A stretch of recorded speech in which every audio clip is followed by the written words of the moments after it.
Choque de guerreros.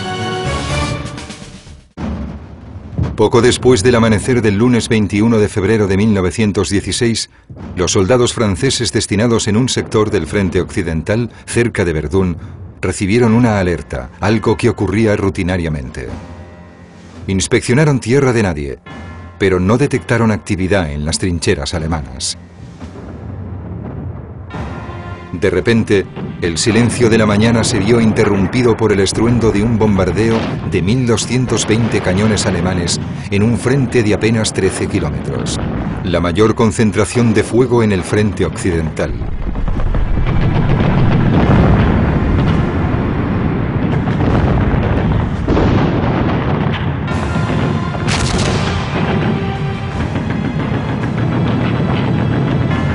Dio comienzo una de las batallas más prolongadas y agónicas de la Primera Guerra Mundial.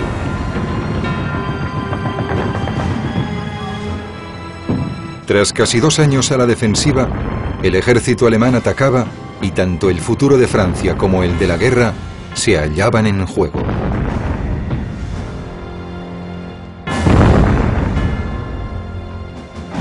El comandante alemán, general Erich von Falkenhayn, planeaba una ofensiva limitada. Costaría la vida de 1 millón de hombres.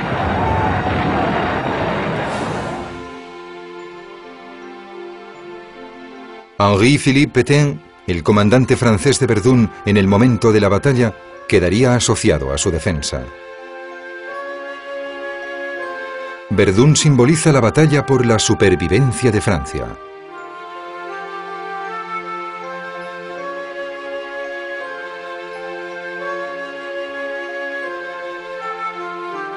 Supondría un enfrentamiento entre los generales Pétain y Falkenhayn en una de las batallas más famosas de la historia.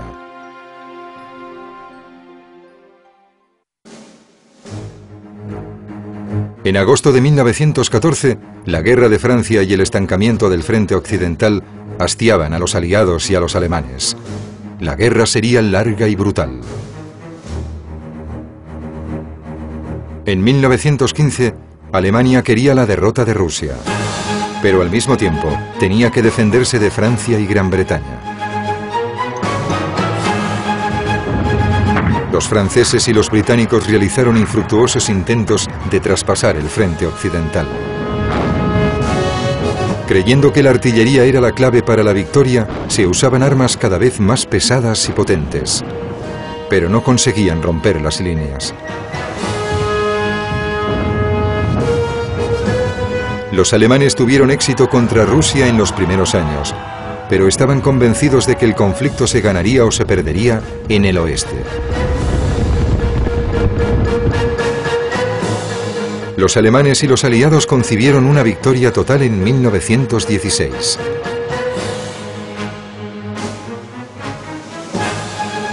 Para Pétain y Falkenhayn, 1916 sería el año decisivo. Sus brillantes trayectorias se verían enfrentadas en Verdún.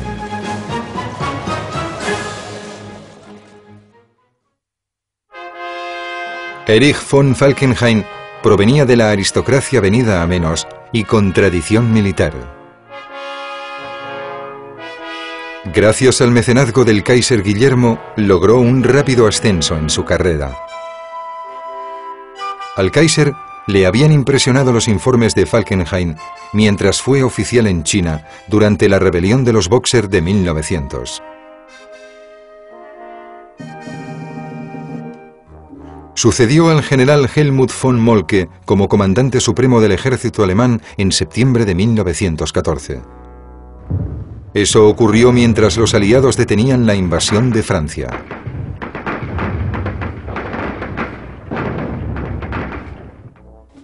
Falkenhayn era arrogante e impopular, 2 características negativas para ser un buen líder. Por un lado, había devuelto la potencia de combate a Alemania tras su incapacidad de vencer a franceses y británicos durante las primeras semanas.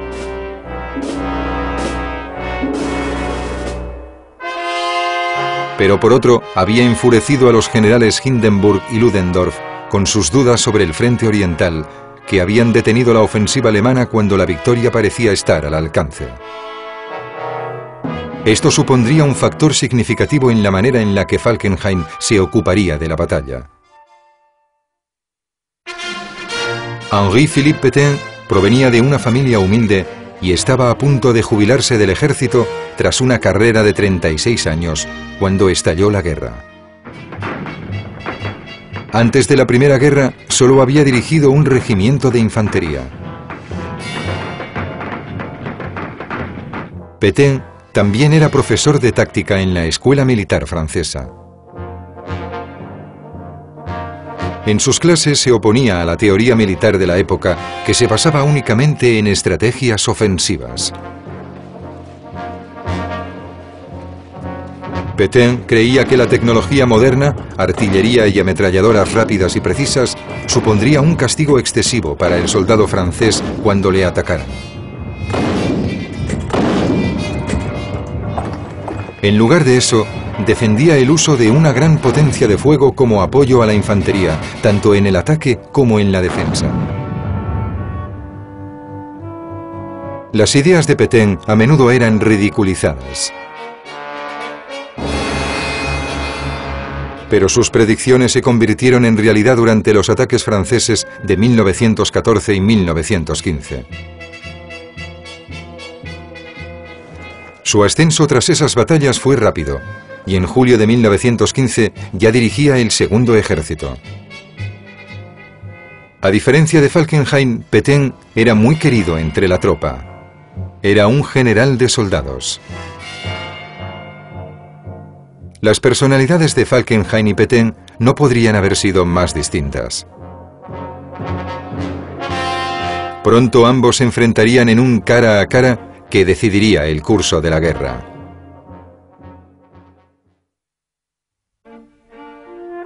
Los líderes franceses y británicos se reunieron en diciembre de 1915 para planear una gran ofensiva durante el año siguiente. Poco después, el general George Joffre escribió al nuevo comandante en jefe británico, general Sir Douglas Haig. Sugirió que británicos y franceses atacasen juntos a ambos lados del río Somme.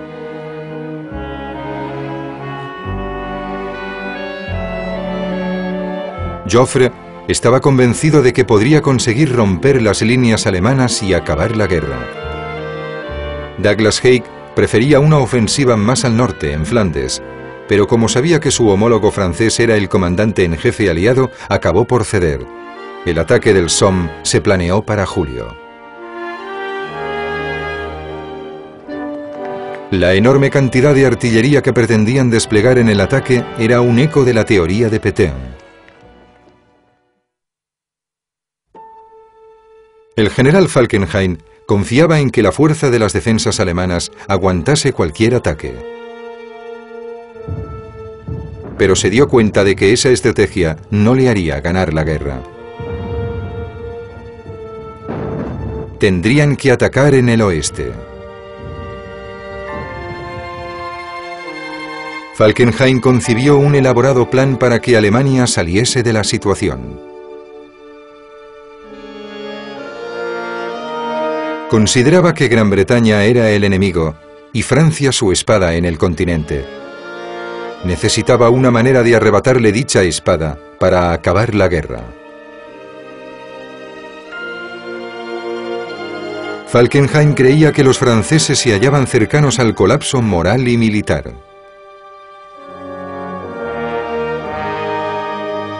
En enero de 1916 le dijo al Kaiser que había notado una disminución de la potencia de resistencia y una limitada capacidad del pueblo francés para aguantar.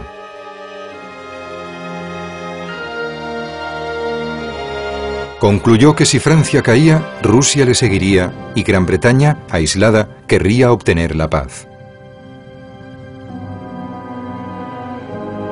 Los acontecimientos de 1915 habían sido suficientes para disuadir a Falkenhayn de intentar romper las líneas enemigas. En vez de eso, planeó una ofensiva limitada contra un sector de la línea francesa. Ese lugar era Verdún. Ciudad fortaleza durante siglos, Verdún está situada sobre el río Mosa y simboliza el valor y orgullo nacional francés. Construida bajo la supervisión del arquitecto del rey Luis XIV, Vauban, había resistido invasiones durante más de 200 años, incluyendo un intento alemán en 1914.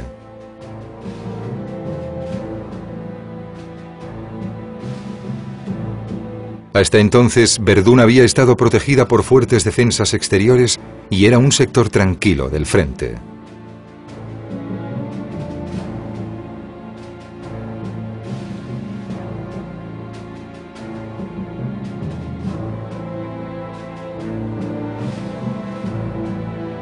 Pero iba a convertirse en la trampa mortal de Falkenhayn, obligando a los franceses a defenderse.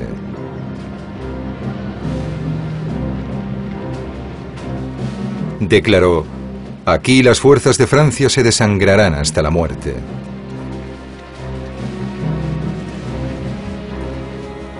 Los alemanes veían Verdún como el corazón de Francia y sabían que un ataque sería devastador. El hijo del Kaiser, el príncipe Guillermo, y su quinto ejército llevarían a cabo el ataque. Pero hubo fricciones entre este, su estricto jefe del Estado Mayor, general Knobelsdorff, y el general Falkenhayn. El príncipe consideraba que su objetivo principal era la captura de Verdún. Quería hacer ataques simultáneos sobre las debilitadas defensas francesas a ambos lados del río Mosa. Falkenhayn insistió en limitar la ofensiva únicamente a la orilla derecha, es decir, a un frente de menos de 16 kilómetros.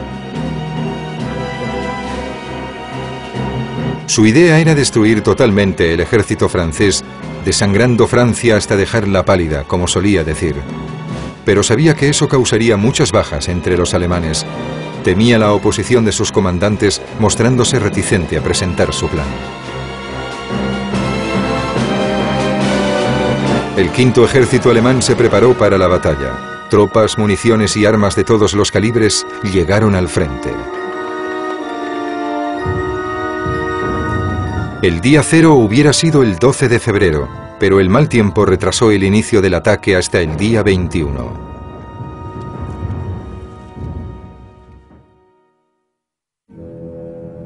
El general francés Noël de Castelnau dirigía el sector de Verdún.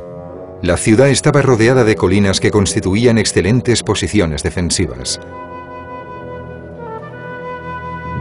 En las cimas se construyeron 3 anillos concéntricos de fuertes, con cañones para repeler los ataques de infantería.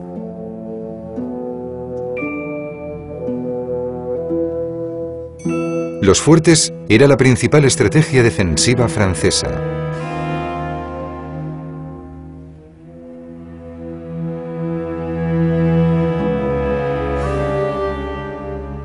El mejor de ellos era Fort Douaumont, diseñado para resistir a los bombardeos más duros. Un sistema telefónico controlaba las baterías del fuerte. Estas estaban colocadas en torretas y consistían en una pieza de 155 milímetros, otra de 75 milímetros y 3 ametralladoras pesadas en cada una de las torretas. El fuerte podía albergar un batallón de infantería, 1000 soldados.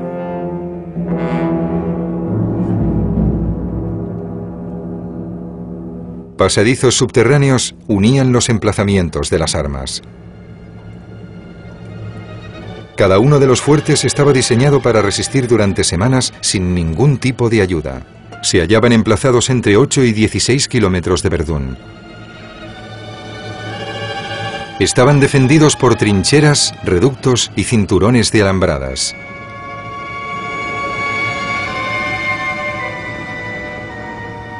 Pero desde el otoño de 1914, esas defensas se habían descuidado y muchos cañones se habían retirado para ser utilizados en otros sectores.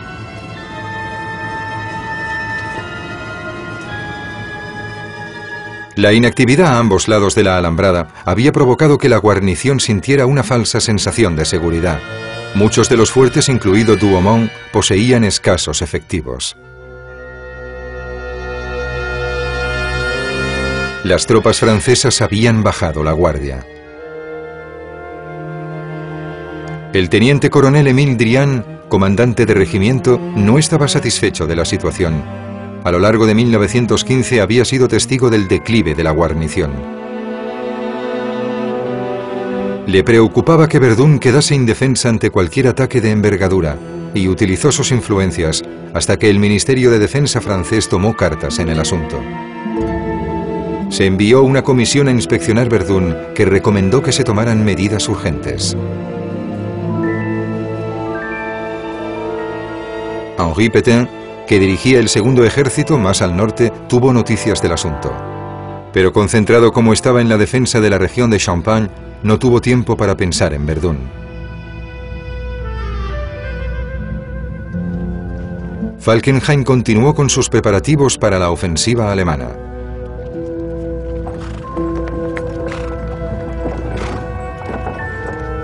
A finales de enero de 1916, los franceses vieron probable un ataque alemán y que Verdún podría ser el objetivo principal. Casi demasiado tarde, Joffre ordenó a 2 divisiones de infantería que reforzasen dicho sector. Pétain y otros comandantes franceses, nerviosos, dirigieron la vista hacia la fortaleza francesa.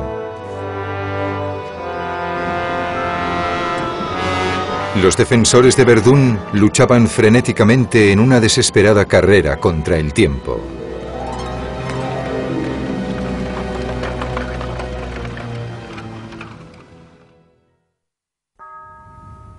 Los soldados franceses de la Primera Guerra eran conocidos como los poilus o peludos, por su afición a los bigotes y barbas. Odiaban atrincherarse. No les gustaba construir el sistema de trincheras alrededor de los fuertes que constituían la defensa de Verdún.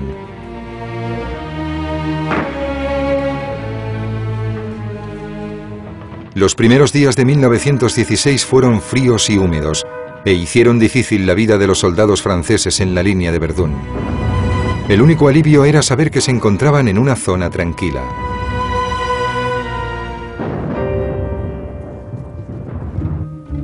Pero esta apatía también tuvo consecuencias para los defensores de Verdún.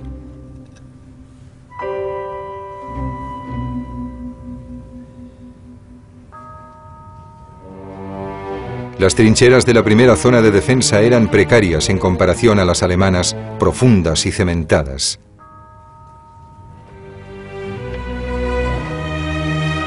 La línea alemana se curvaba alrededor de Verdún a cada lado del río Mosa. Situada sobre una elevación del terreno, dominaba la ciudad y sus fuertes. Las defensas alemanas estaban bien localizadas y eran formidables.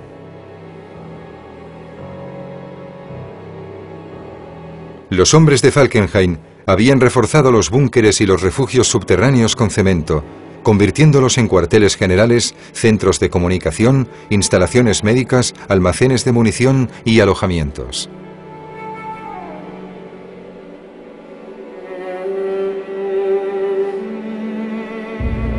Tras la línea, Falkenhayn instaló vías férreas estrechas para el transporte de la munición y suministros necesarios para el ataque.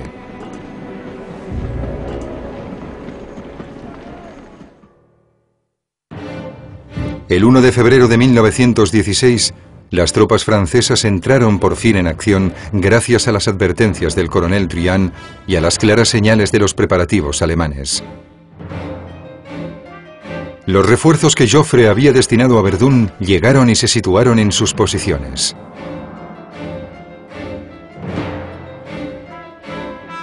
El futuro de Verdún dependía de si el ejército francés había asimilado la doctrina de Pétain sobre la utilización de gran potencia de fuego. Los poilus se preparaban para el inevitable ataque. Uno de ellos escribió: "Todos rezamos para que nuestros preparativos no hayan llegado demasiado tarde para el enfrentamiento. Lo único que podían hacer era esperar a que empezara el ataque alemán".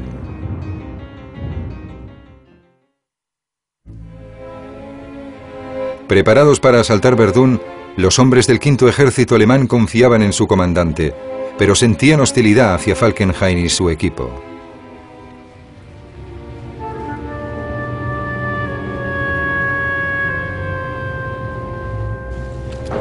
Un ayudante de Falkenhayn incluso se burló de los soldados que temblaban bajo las frías condiciones atmosféricas.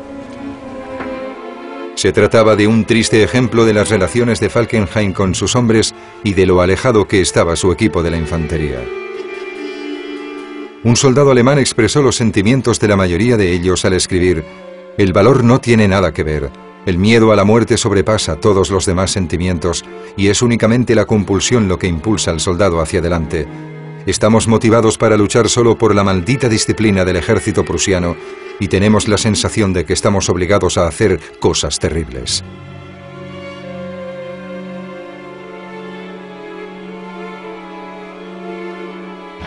El entusiasmo por la guerra había desaparecido. Existía un extraño sentimiento premonitorio sobre la próxima batalla.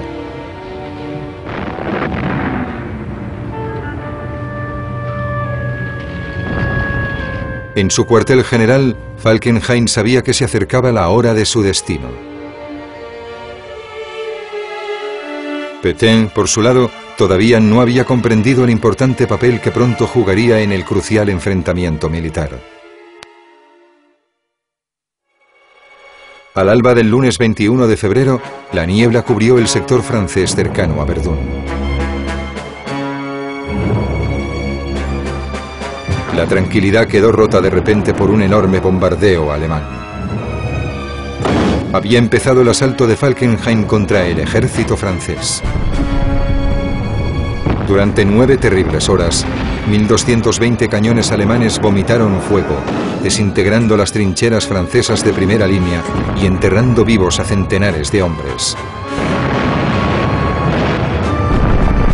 Esa tormenta de fuego cayó con fuerza sobre el regimiento del coronel Drian.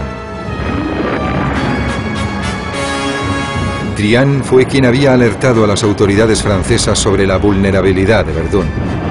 Aunque sus defensas eran más fuertes que las de otros regimientos, sus hombres sufrieron muchos daños.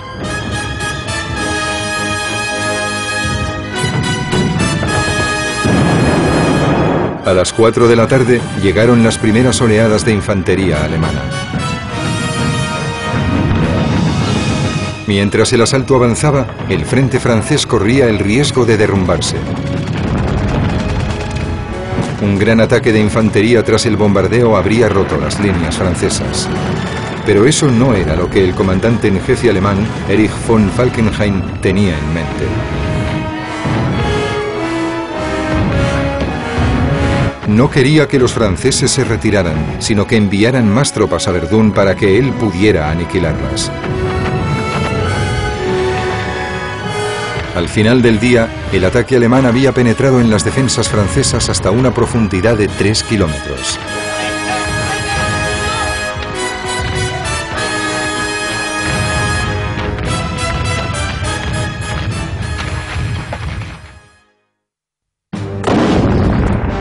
Tras otro violento bombardeo, los alemanes volvieron a atacar durante la mañana del 22 de febrero.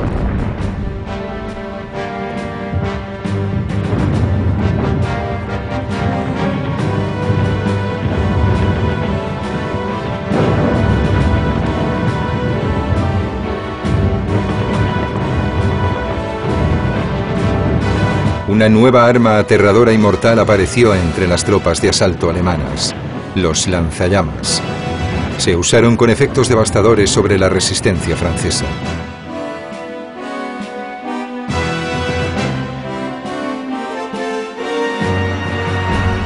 Bajo este segundo ataque, las líneas francesas se resintieron una vez más.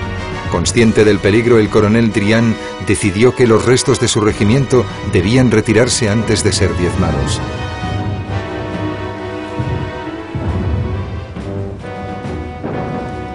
Mientras retrocedían, Drian recibió una herida mortal. Batallones enteros de infantería franceses desaparecían entre el humo y las bombas alemanas. El plan de Falkenhayn de acabar con el ejército francés en Verdún parecía estar funcionando. Daba la impresión de que no había nada que los defensores pudieran hacer para detener a los decididos alemanes.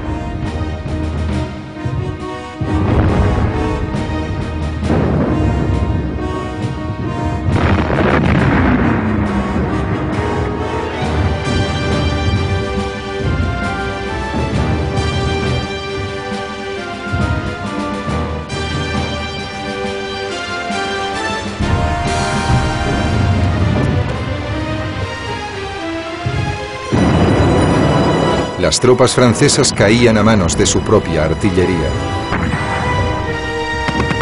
Las ametralladoras francesas detuvieron muchos contraataques franceses antes de que empezaran.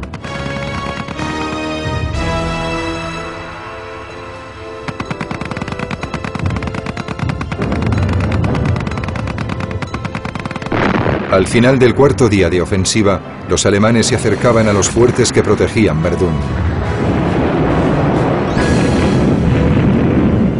El inexpugnable fuerte Douaumont se convirtió en el objetivo alemán.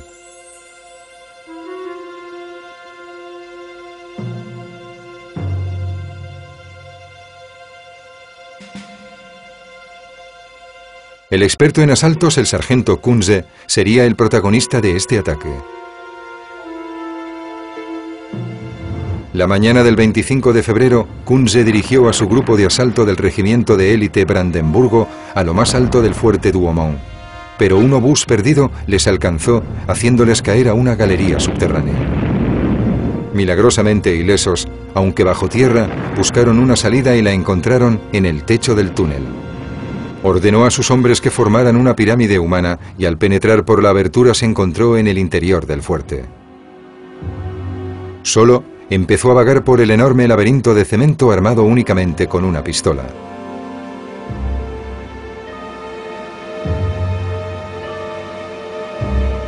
Oyó los estruendos amortiguados de los cañones de 155 milímetros del fuerte Douaumont.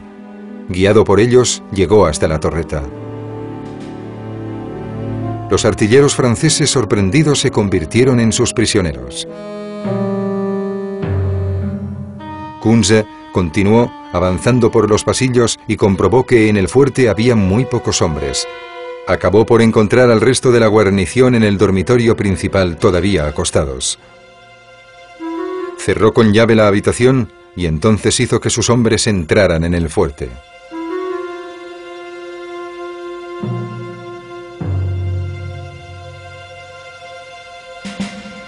El sargento Kunze, en solitario, había capturado el más prestigioso bastión de Verdún.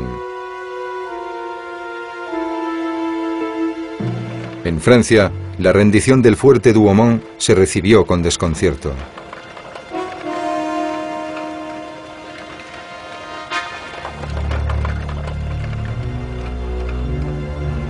En Verdún, las tropas francesas corrían por las calles gritando «Sálvese el que pueda».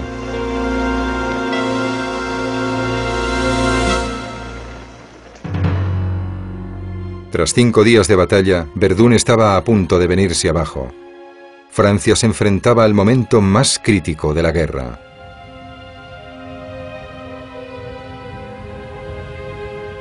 El alto mando había descuidado Verdún y ahora se enfrentaba a las consecuencias.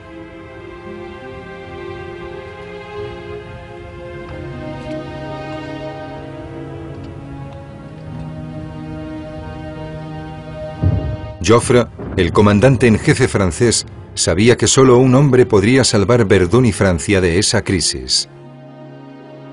El general Henri-Philippe Pétain.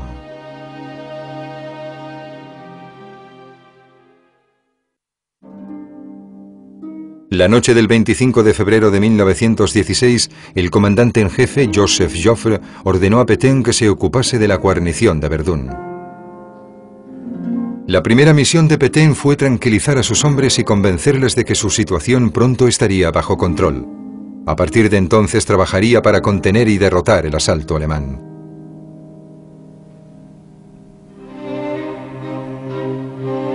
Las primeras órdenes fueron conservar Verdún a cualquier precio y mejorar inmediatamente las defensas y la artillería.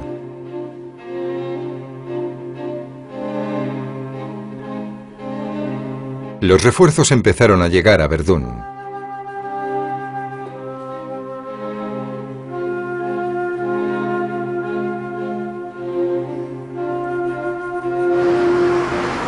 Pétain estaba convencido de que únicamente con la artillería podría cambiar la suerte.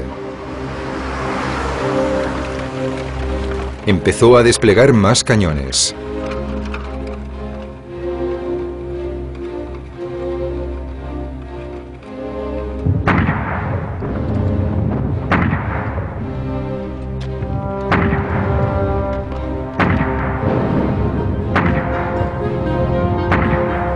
Aún así, el arma más poderosa de Pétain era su mera presencia. Su frase "no pasarán" se volvió legendaria.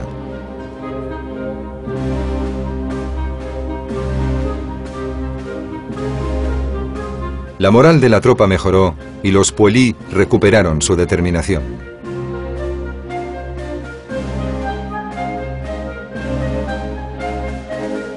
Mientras tanto, por la única ruta de acceso a Verdún que estaba a salvo del fuego alemán, llegaban camiones que traían una cantidad constante e interminable de suministros y refuerzos. Se la empezó a conocer como la carretera sagrada.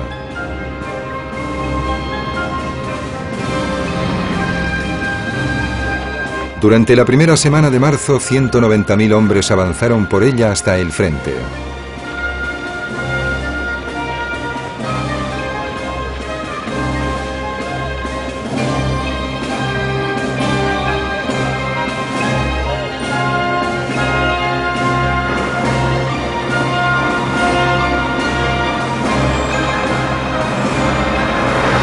Por la carretera se circulaba a un ritmo de un camión cada 14 segundos.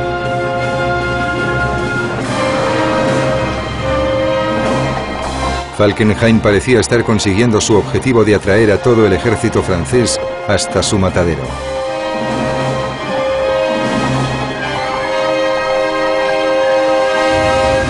Sin embargo, Pétain planeaba un asalto de una gran potencia. El fuego de artillería cada vez más intenso detuvo a los alemanes y Falkenhayn tuvo que cambiar de idea.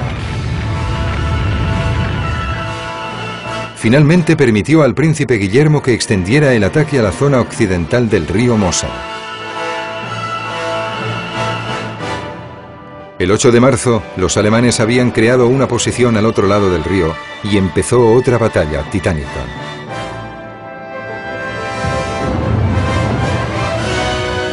Ambos bandos lanzaron más hombres a este nuevo enfrentamiento.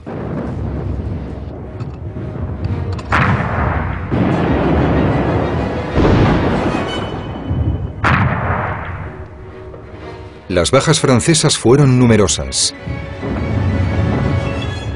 Pero Pétain también estaba causando graves daños a los alemanes. En abril de 1916, los contraataques franceses estaban mejor planeados, eran más duros y frecuentes. Los alemanes se alejaban de las puertas de Verdún.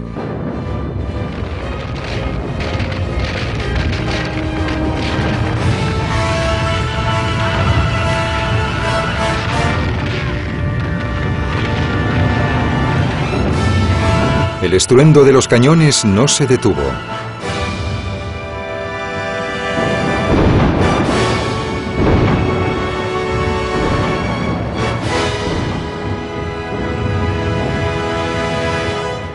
En mayo, el paisaje de Verdún era un escenario de muerte y terror. El campo de batalla había quedado pulverizado por la artillería de ambos bandos.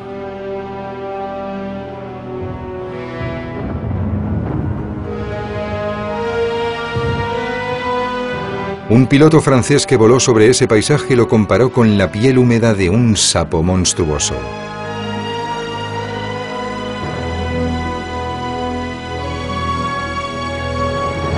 En tierra, el soldado y escritor Jacques Millet lo describió así: por todas partes había cuerpos sobre los que tus pies se hundían. El hedor de la muerte flotaba sobre el revoltijo de cadáveres en descomposición como un perfume infernal.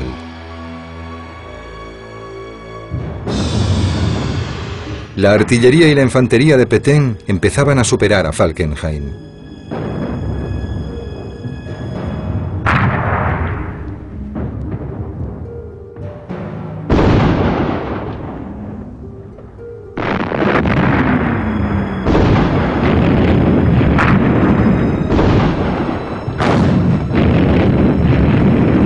A diferencia de su oponente, Pétain continuamente relevaba a sus hombres por tropas nuevas.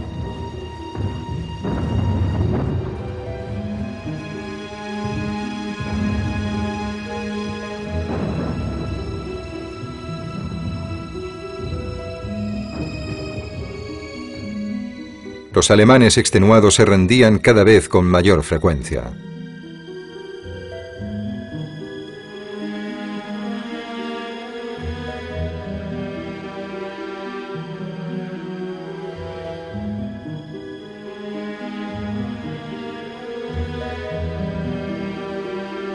Pétain había salvado Verdún. En mayo de 1916 fue ascendido para dejar paso a dos hombres más enérgicos y despiadados.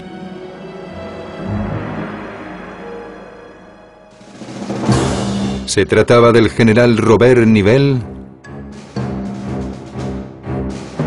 y del general Charles Mangin, al que sus hombres conocían como el Carnicero.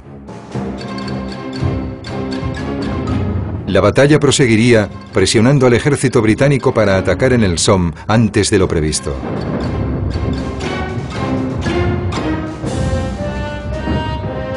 A principios de julio, los franceses tomaron algunos de los fuertes perdidos al comienzo de la batalla.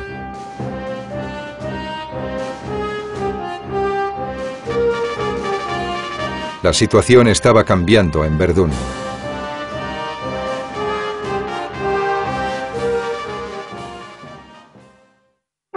La ofensiva británica en el Somme, que se inició el 1 de julio, consiguió desviar la atención de Falkenhayn de Verdún.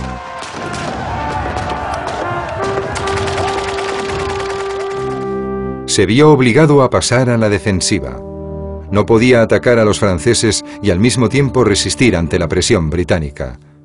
Falkenhayn había fracasado en su estrategia de aniquilación del ejército francés y había disminuido peligrosamente la fuerza alemana. Los franceses pudieron recuperar la línea de frente original a finales de 1916. El ejército de Pétain había salvado tanto Verdún como a Francia, pero el precio había sido muy alto.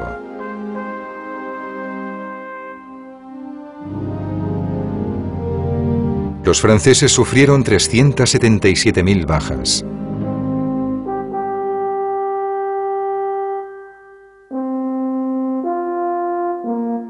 El 40% resultaron muertos o desaparecidos.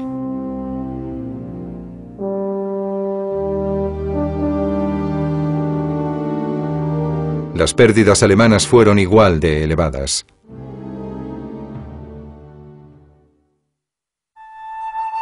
Durante 1916, más de 3/4 partes de los soldados franceses habían circulado por la carretera sagrada.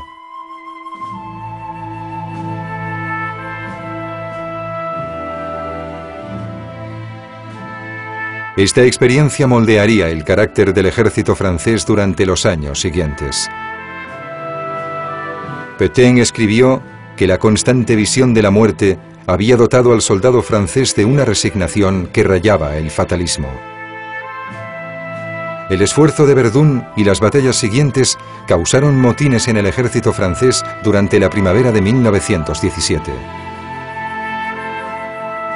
Una vez más, Pétain fue elegido para recuperar el orgullo y la confianza perdidos.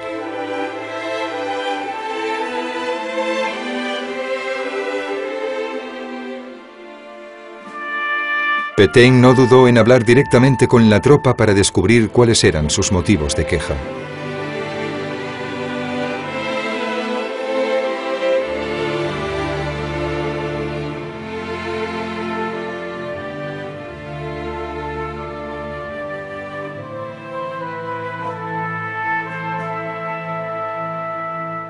Al mejorar la calidad de vida de los poilus, mediante permisos más frecuentes y mejores instalaciones de recreo, Pétain consiguió ayudar al ejército a recobrarse.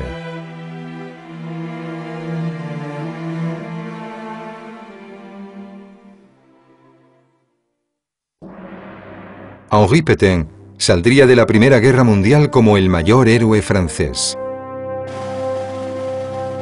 20 años después, en mayo de 1940, sería llamado de nuevo para rescatar a su país del desastre.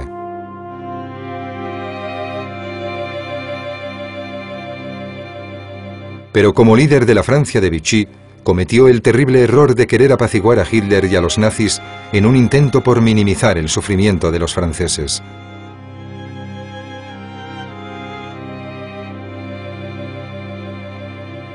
Las decisiones de Pétain le harían caer en desgracia al final de la Segunda Guerra Mundial.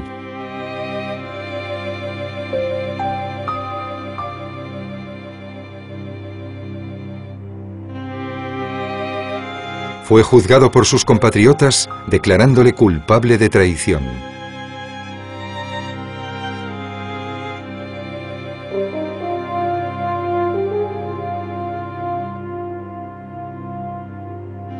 Charles de Gaulle, que había luchado en el regimiento de Pétain antes de 1914, mostró clemencia y le salvó de ser condenado a muerte.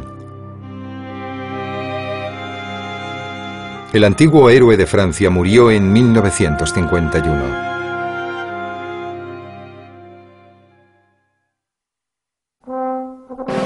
El general Erich von Falkenhayn fue obligado a retirarse en agosto de 1916 tras el fracaso de Verdún y la creciente hostilidad hacia su liderazgo. Fue sustituido por los generales Hindenburg y Ludendorff, que habían tenido éxito en el frente oriental. En septiembre de 1916, Rumanía entró en la guerra en el bando aliado y Falkenhayn fue enviado a aplastar esta nueva amenaza, haciéndolo con gran crueldad. Después recibió la misión de ayudar a los turcos a reconquistar Mesopotamia. Luego intentaría hacer lo mismo en Palestina. En ambas misiones fracasó. Falkenhayn pasó los últimos meses de la Primera Guerra dirigiendo un ejército en Lituania. Murió en 1922.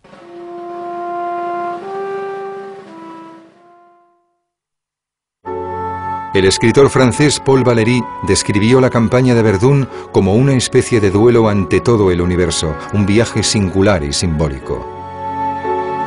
Fue una prueba suprema de voluntad para los soldados y los comandantes de ambos bandos. Ninguno de los que lucharon en Verdún olvidaría jamás esa terrible experiencia.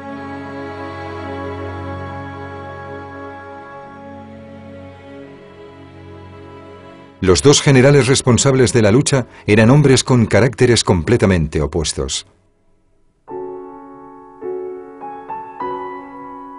Los soldados odiaban al autocrático y distante Erich von Falkenhayn.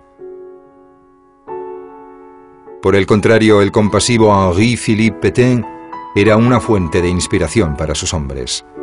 Falkenhayn quería convertir Verdún en un símbolo del sacrificio francés. Pero apareció Pétain y frustró sus planes.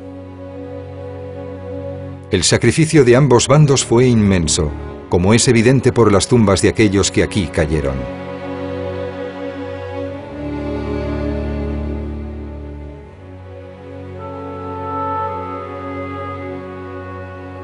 El enfrentamiento entre Falkenhayn y Pétain fue un duelo cruel, prolongado y costoso.